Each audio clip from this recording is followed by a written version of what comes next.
मेरे प्यारे ग्रामवासियों, माता एवं बहनों, बुजुर्गों, दोस्तों, एक बार फिर मैं भंजन कुमार सिंह आप सबों को प्रणाम करता हूं और कहना चाहता हूं कि दुष्यंत कुमार जी जो बहुत बड़े शायर और कवि थे, उन्होंने कहा है कि हिम्मत से सच कहो तो बुरा मानते हैं लोग, रो रो की अब कहने की आदत नहीं रही, तमाम उम्र अकेले सफ़र किया हमने, हम पे किसी खुदा की इनायत नहीं रही।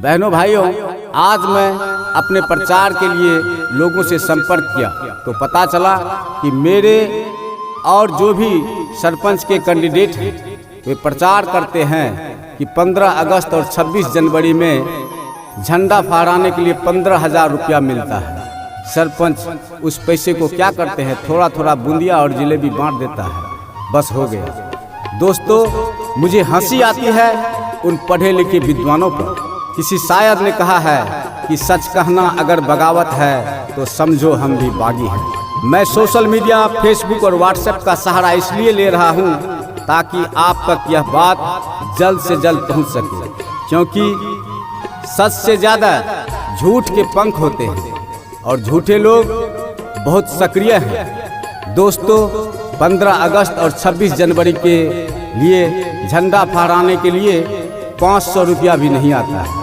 मैं आपको बता दूं, पहली बार झंडा फहराने के लिए मेरे पास रुपया नहीं था, तो बबलू फौजी से कर्ज लेकर के हमने झंडोत्तोलन किया और प्रसाद बांटा था।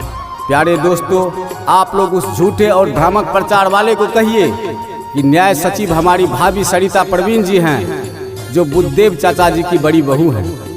उनसे जाकर के पूछे कि झंडा फहराने में सरकारी रुपया कितना आता है। आपको मैं बताना चाहता हूं कि सरकार के द्वारा कॉपी कलम और डायरी के लिए जो रुपया आता है, उस रुपया में से कभी भी मैं 1 रुपया भी खर्च नहीं किया हूं। सूचना का अधिकार के द्वारा पता करें ये पढ़े लिखे लोग कि कितना पैसा झंडा फहराने के लिए आता है, सब पता चल जाएगा। अगर 500 रुपया भी झंडा फहराने के लिए कोई भी फंड से अगर मैं 500 रुपया भी आज तक लिया हूँगा तो मैं जितना जुर्माना समाज के लोग कहेंगे मैं दूंगा। दोस्तों, सरपंच को इस तरह का कोई भी फंड नहीं आता है। मैं तो कर्ज लेकर के लोगों का सेवा करता हूँ, प्रसाद खिलाने के लिए बांटता हूँ और प्रसाद खिलाता हूँ। मैं आपको एक बात और बताना चाहता हूँ कि मैं किसी भी व्यक्ति की आलोचना नहीं करता हूँ, लेकिन आलोचना का जवाब देना आवश्यक है, क्योंकि ये चुनावी मौसम है। अगर मैं कुछ नहीं बोलूँगा तो लोग कहते हैं कि इसमें बोली नहीं है, ये बोलने वाला व्यक्ति नहीं है। मैं किसी जाति संप्रदाय के खिलाफ कभी कुछ नहीं गलत बात किया हूँ और न ही कभी करूँगा, और वादा करता हूँ कि जो भी बोलूँगा सच बोलूँगा। मैं झूठ से बहुत दूर रहता हूँ। मैं सज्जनता, शालीनता, सौहार्दता और भाईचारा में विश्वास रखता हूँ, लेकिन कुछ लोग मेरे बारे में गलत अफवाह फैला रहे हैं। और ध्यान रखिएगा कि आपका भंजन आपका प्यारा दुलारा है और प्यारा दुलारा रहेगा। मैं सिद्धांत से चुनाव लड़ता हूँ और गलत सिद्धांत का विरोध करता हूँ। मेरी आवाज़ जरूर किन्हीं किन्हीं लोगों को बुरी लगती है, लेकिन मैं बुरा नहीं हूँ। मैं समाज विद्रोही नहीं हूँ, बल्कि मैं समाज सेवी हूँ। तभी तो आप सबों का आशीर्वाद, आप सबों के दुआ से ही मैं अगली बार जीत दर्ज किया हूँ और फिर जीतूंगा।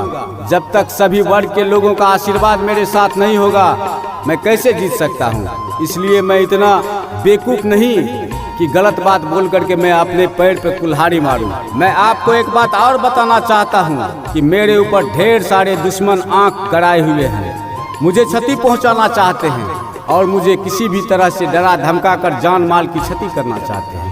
तो मैं उन लोगों का नाम और पता के साथ एक वीडियो बना करके अपनी पत्नी को दे दिया हूँ कि अगर मेरे साथ किसी भी तरह की अप्रिय घटना घटती है तो तुम इस वीडियो को वायरल कर देना, ताकि लोगों तक इन सभ्य एवं सफ़ेद लोगों की करनी का पता चल सके। अंत में मैं आप सबों को इतना ही कहना चाहता हूँ, किसी शायर ने कहा है कि फानूस बनकर जिनकी हिफाजत हवा करे, फानूस बनकर जिनकी हिफाजत हवा करे, वो सम्मा क्या बुझे जिसे रोशन खुदा करे। और मेरे पापा जी एक भजन बहुत गाते थे, रघुबर राम रखैया जाको, तीनों लोक होय विमुख, मार सके नहीं ताको, रघुवर राम रखिया जाको। इन्हीं चंद बातों के साथ मैं आप सबों से निवेदन करता हूं कि मेरी पत्नी गीता देवी जो सरपंच पद की उम्मीदवार है, उन्हें अपना आशीर्वाद दें और फिर से सरपंच पद से जिताएं। मैं भंजन सिंह आप जनता जनार्दन को प्रणाम करता हूं, नमस्कार करता हूं। जय हिंद, जय मेरी जन्मभूमि और जय खोपेती तुनियाही पंचायत की महान जनता।